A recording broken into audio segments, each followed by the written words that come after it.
Bonjour, je vous salue dans le nom précieux de Jésus-Christ, notre Seigneur. Recevez les salutations de toute l'Église sénégalaise de Philadelphie particulièrement. Je m'appelle Pasteur Diokel Seck, pasteur principal de l'Église Philadelphie au Sénégal. Vous avez les salutations de Eric, Toumio et sa famille, sa femme Issouk et tous les collègues pasteurs. Que le Seigneur nous bénisse. Je remercie les autorités spirituelles dans la personne de pasteur Peter Schmidt, Samuel, mon papa spirituel, qui me donne cette opportunité de partager la parole de Dieu. Le thème du jour, c'est les fruits de l'esprit. Et le sous-thème, c'est la joie. Regardons dans la parole de Dieu. Dans Galates chapitre 5, verset 22, il est écrit: mais le fruit de l'esprit, c'est l'amour, la joie, la paix, la patience, la bonté, la bénignité, la fidélité, la douceur, la tempérance. Amen. Frères et sœurs dans le Seigneur, voilà un récit qui peut nous apprendre beaucoup de choses dans ce qui émane du Saint-Esprit. Le Saint-Esprit a des fruits. Selon ce passage, c'est un cocktail de fruits que nous voyons ici. Mais comme je l'ai dit tout à l'heure, nous parlons de la joie.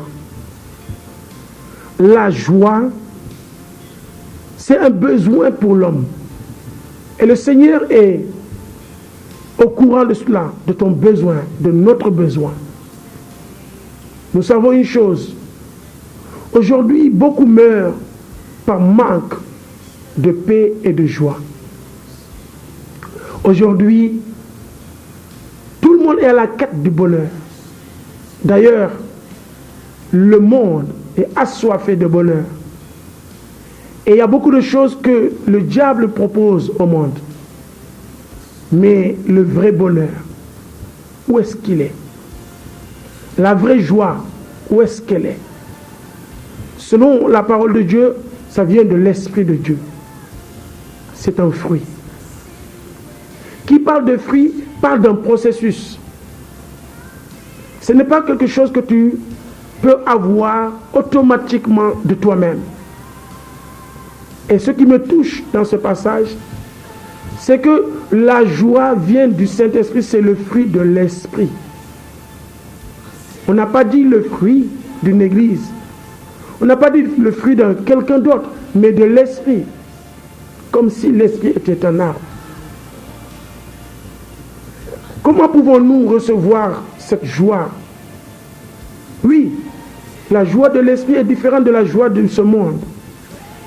La joie de l'Esprit est inconditionnelle.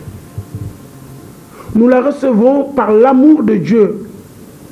C'est Dieu qui nous manifeste cet amour inconditionnel que nous recevons pendant le salut. Au moment où nous recevons Jésus. Quand nous parlons du salut, nous parlons de la personne de Jésus-Christ, notre Seigneur et notre Sauveur, qui nous a sauvés. Et quelqu'un qui reçoit Jésus dans sa vie, automatiquement reçoit cette joie. Parce que ce salut est installé par le Saint-Esprit. La Bible dit, si nous acceptons Christ, le Saint-Esprit vient habiter en nous. Et si ce Saint-Esprit habite en nous, raisonnons, ce Saint-Esprit va manifester, bien sûr, ses dons, mais il va manifester son fruit. Donc, pour pouvoir rester avec ce fruit, nous ne devons pas nous dissocier avec l'Esprit. Nous devons avoir une intimité avec le Saint-Esprit.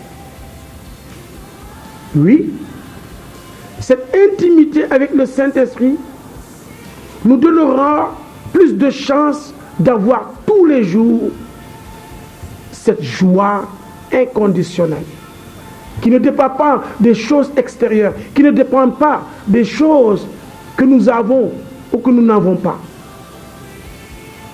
Ça dépend de l'Esprit lui-même. Ça vient de l'Esprit. Ayons une intimité avec le Saint-Esprit, et le Saint-Esprit lui-même va manifester son fruit, et cela sera à notre bénéfice. Il y a beaucoup de personnes qui le cherchent avec leur propre force, et ils ne l'auront jamais. Parce que tu n'es pas l'Esprit. Tu n'as pas cette joie magnifique, cette joie inconditionnelle. Nous n'avons que des joies éphémères. Cette joie qui ne dure pas. Quand on te donne un cadeau, tu es joyeux. Une fois que tu n'as plus ce cadeau, ta joie dessèche. Ce n'est pas le cas.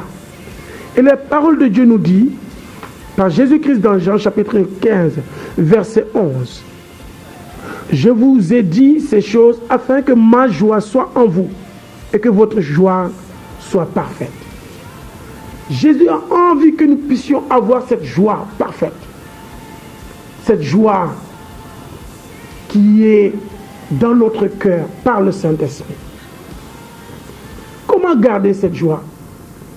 Nous savons que le salut nous donne la joie. Nous savons que le pardon nous donne la joie. Nous savons que le Saint-Esprit nous donne sa joie. Et Jésus nous dit, il nous donne sa joie et il veut que cette joie soit complète. Si nous regardons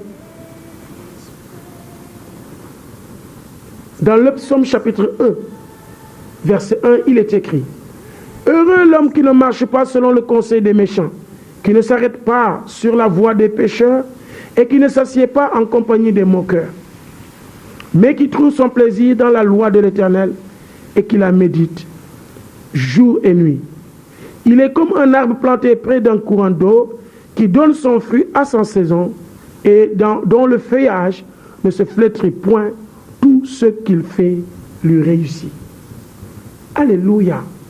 Voilà la joie qui est imagée comme un arbre qui donne son fruit.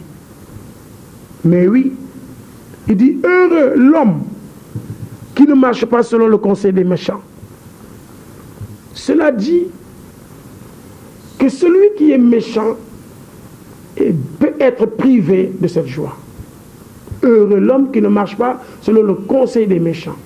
La méchanceté. Nous ne sommes pas appelés à être méchants, frères et sœurs. La méchanceté te prive de la joie éternelle, de la joie du Saint-Esprit. Il dit, il serait heureux aussi celui qui trouve son plaisir dans la loi de l'Éternel et qui la médite jour et nuit. Cette intimité avec la parole nous donne la joie du Seigneur. La parole de Dieu nous dira, la joie du Seigneur est ma force. Mais oui, c'est une force intérieure. C'est une force qui peut nous aider à marcher malgré les épreuves, malgré les persécutions, malgré tout ce que nous pouvons avoir de l'extérieur. Cette joie ne tarit pas.